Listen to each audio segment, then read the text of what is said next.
यदि आप असफल होते हैं तो आप निराश हो सकते हैं, लेकिन यदि आप कोशिश ही नहीं करेंगे तो आप बर्बाद हो सकते हैं। ये ध्यान रखने की बात है। नमस्कार, मैं हूं कमल श्रीमाली। आप सभी का बहुत बहुत स्वागत करता हूं आपके अपने चैनल में और सूर्य के कुंभ राशि में प्रवेश के इस विशेष एपिसोड में। यह एपिसोड राशि अनुसार अर्थात मून साइन पर आधारित है और यह सिर्फ सूर्य के राशि परिवर्तन से होने वाले प्रभाव के बारे में ही है। श्रीमद् भागवत गीता में सूर्य को सूर्य नारायण के नाम से संबोधित किया गया है और वेदों में सूर्य को इस संपूर्ण जीव जगत की आत्मा माना गया है। ज्योतिष में सूर्य को नवग्रहों का राजा अर्थात किंग ऑफ प्लेनेट और जगत पिता कहा गया है। सूर्य के बिना पृथ्वी पर मानव जीवन का अस्तित्व संभव ही नहीं है। सूर्य की शक्ति से ही समस्त ग्रह चलायमान है और यदि किसी व्यक्ति की कुंडली में सूर्य की स्थिति शुभ और अच्छी होती है तो वह व्यक्ति जीवन के हर कार्य में सफलता प्राप्त करता है, क्योंकि वैदिक ज्योतिष में सूर्य को आत्मा, पूर्वज, पिता, सफलता, सरकारी सेवा प्रदान करने वाला, राजशाही, गौरव दिलवाने वाला और विभिन्न स्थानों पर उच्च पद प्राप्ति का कारक माना गया है। ऐसा व्यक्ति वैभवशाली जीवन व्यतीत जरूर करेगा। और वहीं सूर्य के अशुभ प्रभाव से मान सम्मान में कमी, आत्मविश्वास में कमी, पिता को कष्ट या फिर पिता के सुख में कमी, पिता से वैचारिक मतभेद, सरकारी कार्यों में बाधा और आंखों के रोग परेशान कर सकते हैं। आंखें बहुत जल्दी कमजोर हो जाती है। आइए अब बात करते हैं कुंभ संक्रांति की। 13 फरवरी को कुंभ संक्रांति है। इस दिन त्रिपुष्कर योग और प्रीति योग का निर्माण भी हो रहा है। तो कुंभ संक्रांति के दौरान गायों को अर्पित करना अर्थात अनाज या चारा वो बहुत ज़्यादा शुभ माना जाता है। साथ ही साथ गंगा में या पवित्र नदी में, पवित्र स्थानों पर, पवित्र कुंड में स्नान करना, विशेष रूप से त्रिवेणी में जहाँ गंगा यमुना का संगम होता है वहाँ पर सबसे ज़्यादा शुभ माना जाता है। अब बात करते हैं कुंभ संक्रांति के शुभ समय काल की, पुण्य काल की। तो कुंभ संक्रांति 2022 महापुण्य काल है, वह समय है। और अब मैं बता रहा हूं आपको कुंभ संक्रांति का महापुण्य काल विशेष रूप से 7:01 सुबह से 8:53 सुबह तक अर्थात 1 घंटा 51 मिनट का रहेगा। आइए अब बात करते हैं कुंभ संक्रांति के दिन कौन से कार्य विशेष रूप से करने चाहिए या कौन से कार्य करना बहुत ज़्यादा शुभ माना जाता है। तो कुंभ संक्रांति के दिन सुख समृद्धि पाने के लिए माँ गंगा का ध्यान करें। गंगा नदी में स्नान करने से मोक्ष की प्राप्ति होती है, ऐसी मान्यता है। तो कुंभ संक्रांति के दिन सूर्य भगवान की विधि विधान से पूजा करने पर उस घर परिवार में किसी भी सदस्य के ऊपर कोई भी रोग या मुसीबत नहीं आ सकती, ऐसी मान्यता है। भगवान आदित्य की पूजा और उनके आशीर्वाद से जीवन के अनेक दोष दूर हो सकते हैं। इससे प्रतिष्ठा और मान सम्मान में वृद्धि होती है। तो कुंभ संक्रांति के दिन भोजन, वस्त्र और गरीबों को दान देने से 2 गुना पुण्य फल प्राप्त होता है। कुंभ संक्रांति के दिन सूर्यदेव के बीज मंत्र का जाप करने से ओम राम रीम रोम सह सूर्याय नमः और या फिर ओम घृणी सूर्याय नमः, इस मंत्र के जाप करने से अपने दुखों से शीघ्र ही छुटकारा मिल सकता है, ये भी मान्यता है। आइए अब बात करते हैं इस गोचर में सूर्य से बनने वाले योगों की, क्योंकि कुंडली में बनने वाला या गोचर की कुंडली में बनने वाला हर योग का कोई न कोई प्रभाव हमारे जीवन पर जरूर पड़ता है। ग्रहों की चाल ही लोगों को अच्छा या बुरा करने की ओर प्रेरित करती है। सूर्य के कुंभ राशि में प्रवेश करने से बृहस्पति के साथ में युति हो जाएगी। इस युति का क्या परिणाम मिलेगा पहले तो यही बता देता हूँ। ज्योतिष में सूर्य आत्मा, तेज, बल, पराक्रम और साहस का कारक ग्रह है तथा बृहस्पति ग्रह जीव, ज्ञान, धर्म, न्याय, धन, संतान, इन सभी का कारक ग्रह। गोचर में सूर्य पर बृहस्पति की दृष्टि होने पर निश्चित तौर पर धन प्राप्ति का योग घटित होता है। विद्वता सिद्ध कर सकते हैं, लेकिन इस समय संतान से कष्ट मिल सकता है, संभावना है। यही सूर्यदेव 13 फरवरी 2022 की प्रातः 3:26 पर धनिष्ठा नक्षत्र के तीसरे चरण में प्रवेश करके कुंभ राशि में आ जाएंगे। धनिष्ठा नक्षत्र के स्वामी ग्रह है मंगल और कुंभ राशि यह एक वायु तत्व की राशि है और सूर्य अग्नि तत्व प्रधान ग्रह है और कुंभ राशि के स्वामी ग्रह जैसा आपको पता ही है शनिदेव है। सूर्य के इस गोचर का प्रभाव सभी 12 राशियों पर होगा, हालांकि कुंभ राशि पर सूर्य के गोचर का प्रभाव ज्यादा देखने को मिलेगा। तो आइए अब इस गोचर राशिफल के माध्यम से डालते हैं उन सभी प्रभावों पर नजर कि आपको क्या शुभ मिलने वाला है या क्या अशुभ मिलने वाला है। आरंभ कर रहा हूं मेष राशि से। आपकी राशि से एकादश भाव में, लाभ भाव में गोचरवश सूर्यदेव के प्रवेश होने से आपकी कैपिटल में वृद्धि के योग बनेंगे। आपके कामकाज में भी आपका परफॉर्मेंस इंप्रूव होगा। हर प्रकार का लाभ, आर्थिक उन्नति, फाइनेंशियल गेन, शानदार खाना पीना, कोई नई पोस्ट या नई नौकरी और साथ में बड़े लोगों की कृपा प्राप्त हो सकती है। स्वास्थ्य अच्छा रहेगा। मांगलिक कार्य, पूजा पाठ, अभिषेक आदि आपके द्वारा होंगे। आध्यात्मिकता और सात्विकता में वृद्धि होगी। सरकारी लोगों से सहायता प्राप्त होने लगेगी। प्रमोशन का भी यही समय है और वहीं आपको अपने पिताजी से भी लाभ मिल सकता है। आइए अब बात करें वृषभ राशि की। आपकी राशि से 10वें भाव में गोचरवश सूर्यदेव का प्रवेश होगा और इससे रुपया, पैसा, हेल्थ, दोस्त, मित्र या जान पहचान सर्कल में वृद्धि, इन सभी का सुख प्राप्त होगा। कोई नई डील, कोई नई प्लानिंग, कोई नई स्ट्रेटेजी, इसमें आप काम शुरू करना चाहते हैं या कोई नए बिजनेस में कोई नया वेंचर या कुछ न कुछ चीजें जोड़ना चाहते हैं तो इसके लिए सही समय है। जो लोग अपनी नौकरी में चेंज करना चाहते हैं, स्विच करना चाहते हैं, उनको भी सही अवसर प्राप्त हो सकते हैं। राज्य अधिकारी या प्रतिष्ठित लोगों से दोस्ती बढ़ेगी, सज्जनों के द्वारा लाभ हो सकता है और हर कार्य में सफलता मिलने लगेगी। प्रमोशन या अच्छी पोस्ट मिलने का अवसर प्राप्त हो सकता है। सम्मान, गौरव और रुतबा बढ़ेगा, इसमें कोई संशय नहीं है। आइए अब बात करें मिथुन राशि की। आपकी राशि से 9वें भाव में गोचरवश सूर्यदेव का प्रवेश होगा। अब कार्य क्षेत्र में, आपके कैरियर में अनुकूल समय आरंभ हो रहा है और यदि लंबे समय से आप मकान खरीदने के लिए प्रयासरत हैं तो इस समय सफलता मिल सकती है। सरकारी योजनाओं से भी आपको कोई लाभ मिल सकता है, लेकिन वर्चस्व में, रुतबे में कमी का एहसास होने लगेगा। झूठे आरोप भी लग सकते हैं, बिना किसी कारण के खर्च या फिर फाइनेंशियल लॉस भी हो सकता है। इसके लिए ध्यान भी रखना पड़ेगा, सावधान भी होना पड़ेगा। और ऐसे ही समय में व्यावसायिक आय में, लाभ में कमी, रोग या अशांति भी आपको परेशान कर सकती है। घर में किसी धार्मिक कार्य का आयोजन भी हो सकता है, लेकिन सूर्य के उपाय आपको बहुत राहत देंगे, ये याद रखिएगा। और सूर्य के उपाय कौन से होंगे, इस एपिसोड के अंत तक पहुंचेंगे तो विशेष रूप से सूर्य ग्रह दोष निवारण के उपाय भी मैं विस्तार से बतलाने वाला हूं। आइए अब बात करें कर्क राशि की। आपकी राशि से 8th हाउस में गोचरवश सूर्यदेव के प्रवेश होने से आपके पिता के स्वास्थ्य को लेकर के चिंताएं बढ़ेंगी। वहीं ऑफिस में भी आपकी परफॉर्मेंस कुछ खराब या कुछ वीक नजर आएगी। कुछ व्यक्तियों को नौकरी से हाथ धोना पड़ सकता है या जो टेम्परेरी जॉब पर हैं उन्हें साइड में किया जा सकता है, लेकिन घबराने की आवश्यकता नहीं।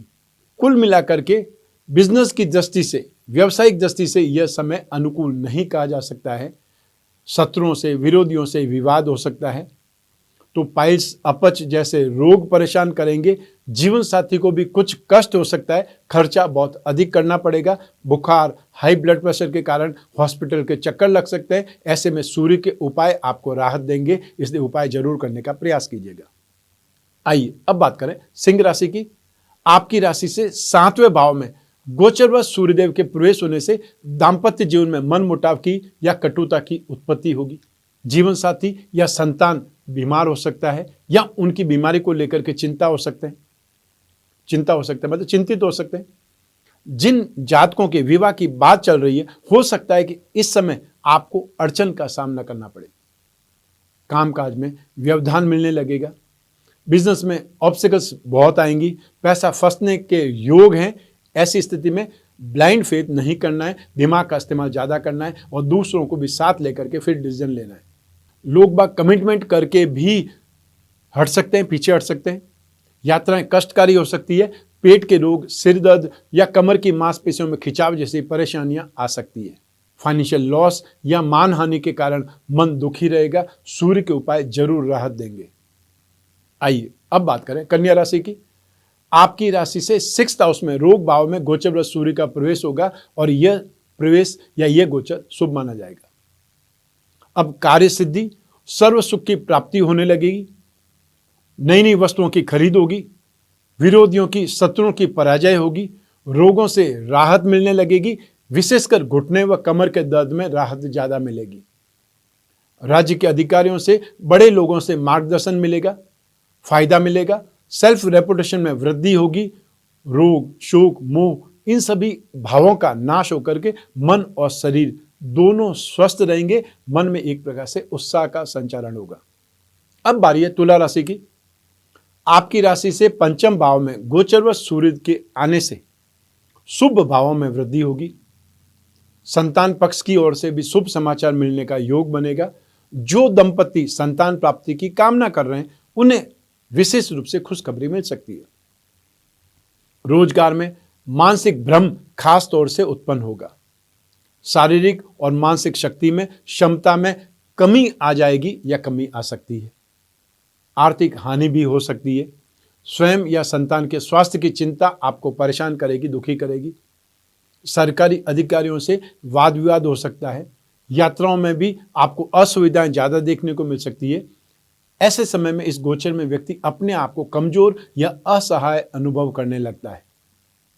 सूर्य के उपाय जरूर आपको राहत देंगे, कॉन्फिडेंस को बढ़ाएंगे। अब बारी है वृश्चिक राशि की। आपकी राशि से 4th हाउस में सुख भाव में गोचरवश सूर्यदेव के प्रवेश होने से जीवन में सुख समृद्धि में वृद्धि होने के आसार बनेंगे। किसी नई परियोजना पर, किसी नई प्लानिंग पर, कोई प्रोजेक्ट पर काम करने का विचार बना सकते हैं। मानसिक और शारीरिक समस्याएं भी आ सकती है और बहुत बार घरेलू झगड़ों के कारण भी सुखों में कमी आ सकती है। वहीं जमीन जायदाद संबंधी बहुत प्रकार की समस्याएं मुंह उठा सकती है। इस गोचर में अच्छी सुख सुविधाएं तो नहीं मिल पाएगी। यात्रा में भी प्राय असुविधाएं ही मिलती है। परिवार के लोग ही विरोधी बन जाते हैं या फिर विरोधी, शत्रु या कॉम्पिटिटर्स जो होते हैं वो बहुत परेशान करते हैं। वैवाहिक सुख में भी अड़चनें आ सकती है। मानहानि की संभावनाएं तक बनी रह सकती है। अब बात करते हैं धनु राशि की। आपकी राशि से 3rd हाउस में पराक्रम भाव में सूर्यदेव का गोचरवश प्रवेश होगा और यह बहुत शुभ होगा। अब रोगों से राहत, सुख, चैन जैसे शुभ फल मिलने लगेंगे। इससे में आप खुद को एनर्जेटिक महसूस करेंगे। सज्जनों, उच्च राज्य के अधिकारियों से मेल मुलाकात होने लगेगी। संतान, मित्रों से फाइनेंशियल गेन या सम्मान की प्राप्ति होगी। भाई बहनों की तरक्की के आसार भी बनने लगेंगे। शत्रुओं की आसानी से हार होती है तथा व्यक्ति लक्ष्मी और मान सम्मान प्रतिष्ठा प्राप्त करता है। इस अवधि में प्राय उच्च पद की प्राप्ति होती है और व्यक्ति सबसे अच्छा व्यवहार करने लगता है। आइए अब बात करते हैं मकर राशि की। आपकी राशि से 2nd हाउस में धन और संपत्ति भाव में सूर्यदेव का गोचरवश प्रवेश होगा।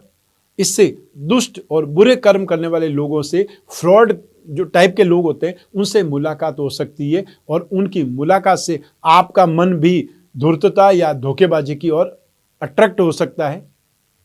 धन भाव में सूर्य के आने से धन प्राप्ति के योग आपके लिए बनने लगेंगे। तो पेरेंटल प्रॉपर्टी से, प्रेतक संपत्ति से लाभ मिलने के योग बनेंगे। लेकिन सिर दर्द में या आंखों के इन्फेक्शन में, आंखों की कमजोरी से या आंखों के कोई रोग से, आंखों में चोट लग जाने से कुछ दुश्वारियां, परेशानियां आ सकती है। व्यापार में और धन संपत्ति के सौदे में पैसा फंसने का डर लगा रहेगा। मित्रों और सगे संबंधियों से झगड़ा हो सकता है और पूरा महीना अशांति या क्लेश में व्यतीत हो सकता है। और ऐसे में सूर्य के उपाय आपको जरूर करने चाहिए, बहुत राहत मिलने वाली है। आइए अब बात करते हैं कुंभ राशि की। आपकी राशि में ही गोचरवश सूर्यदेव पधार रहे हैं। आपके आत्मविश्वास को बढ़ाने वाला समय है। साथ ही आपकी जो वर्किंग कैपेसिटी है या जो परफॉर्मेंस है वो अच्छी होने लगेगी और यह भी संभव है कि आप में अहंकार की भावना भी पनप जाए, घमंडी भी हो जाए। हालांकि इस गोचर में पैसों का नुकसान हो सकता है। व्यक्ति की मान सम्मान में कमी आ जाती है। स्वास्थ्य अच्छा नहीं रहता, specially blood pressure, heart problem या बहुत ज़्यादा थकान, पेट के रोग या आंखों के रोग ज़्यादा कष्ट दे सकते हैं। अधिकतर समय बिना किसी कारण के घूमते रहेंगे। ऐसे समय में व्यक्ति को अपने परिवार से अलग भी रहना पड़ सकता है। संबंधियों, मित्रों, सज्जनों से झगड़ा या विवाद होने से मानसिक संताप बना रहेगा। अब बात करते हैं मीन राशि की। आपकी राशि से 12 भाव में 12th हाउस में सूर्यदेव का गोचरवश प्रवेश होगा। विदेश जाने के मौके मिल सकते हैं या जो लोग विदेश जाने के लिए ट्राई कर रहे हैं उनको सही मौके मिल सकते हैं या जाना हो सकता है। काफ़ी समय से जो अटके हुए हैं उन लोगों के लिए एक अपॉर्चुनिटी खुल सकती है या जो द्वार है जाने के वो खुल सकते हैं। लेकिन कामकाज में या पद में समस्याएं आड़े आएंगी। नौकरी पर भी बात आ सकती है। खर्चा बहुत अधिक होगा और कई प्रकार की कठिनाइयां, मुसीबत झेलनी पड़ सकती है। बुखार या इन्फेक्शन जैसी परेशानियां पैदा होंगी। पेट में गड़बड़ अधिक रह सकती है। तो पिता के स्वास्थ्य को लेकर भी आप इस समय ज़्यादा चिंतित रहेंगे। सरकारी विभागों की ओर से, सरकारी डिपार्टमेंट की ओर से विरोध हो सकता है। मित्रों का व्यवहार भी शत्रुतापूर्ण हो सकता है। अपमानित होने की स्थिति बनने लगेगी। ये था सूर्य का कुंभ राशि में गोचर फल। अब बात करते हैं सूर्य के दोष निवारण की, क्योंकि हर राशि को सूर्य का गोचर शुभ फल दे ये जरूरी नहीं है और हर राशि को अशुभ फल दे ये भी जरूरी नहीं है। लेकिन जिन राशियों को अशुभ फल ज़्यादा मिलेगा उनको सूर्य दोष निवारण के उपाय जरूर करने चाहिए। तो नित्य सूर्य को अर्घ्य दें, भगवान विष्णु या भगवान श्री राम की पूजा उपासना करें, सूर्य के प्रतिकूल प्रभावों से रक्षा के लिए 12 आदित्य कवच धारण करें, सूर्य ग्रह की शांति के लिए सूर्य के एकाक्षी मंत्र ओम घृणी सूर्याय नमः या फिर सूर्य का बीज मंत्र ओम राम रीम रोम सह सूर्याय नमः का हर दिन जाप करें जितना भी आपका समय हो। और जो लोग गायत्री के उपासक हैं वे सूर्य गायत्री मंत्र का जाप कर सकते हैं। ओम आदित्याय विद्महे दिवाकराय धीमहि तन्नो सूर्य प्रचोदयात्। आदित्य हृदय स्तोत्र का पाठ करना तो सर्वश्रेष्ठ है। सूर्य ग्रह की शांति के लिए आप रुद्राक्ष पहनना चाहें तो 1 मुखी या 12 मुखी रुद्राक्ष भी धारण कर सकते हैं।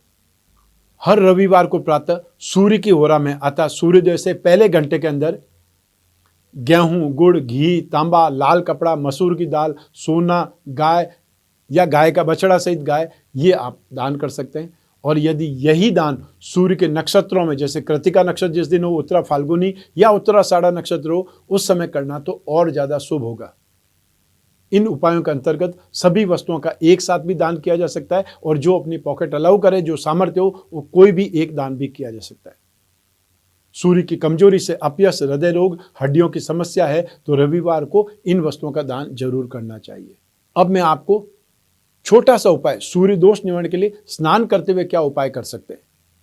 जब गोचर में सूर्य अनिष्टकारक हो तो व्यक्ति को स्नान करते समय जल में खसखस या लाल पुष्प या केसर डाल करके स्नान करना शुभ रहता है।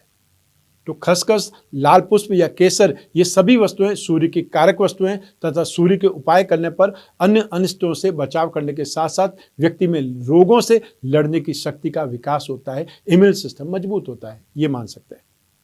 ये था सूर्य के कुंभ राशि में प्रवेश का आपकी हर राशि पे फल और साथ ही साथ सूर्य दोष निवारण के उपाय भी।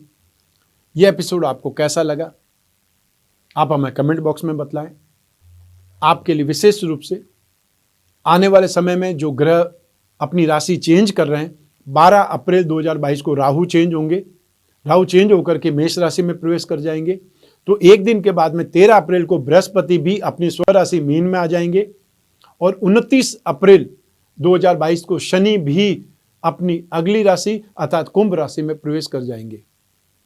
तो इन सभी ग्रहों का गोचर फल अलग अलग एपिसोड में बहुत जल्द आपके लिए लाने वाला हूं, क्योंकि ये जो ग्रह हैं ये आपकी लाइफ में इंपॉर्टेंट रोल अदा करते हैं।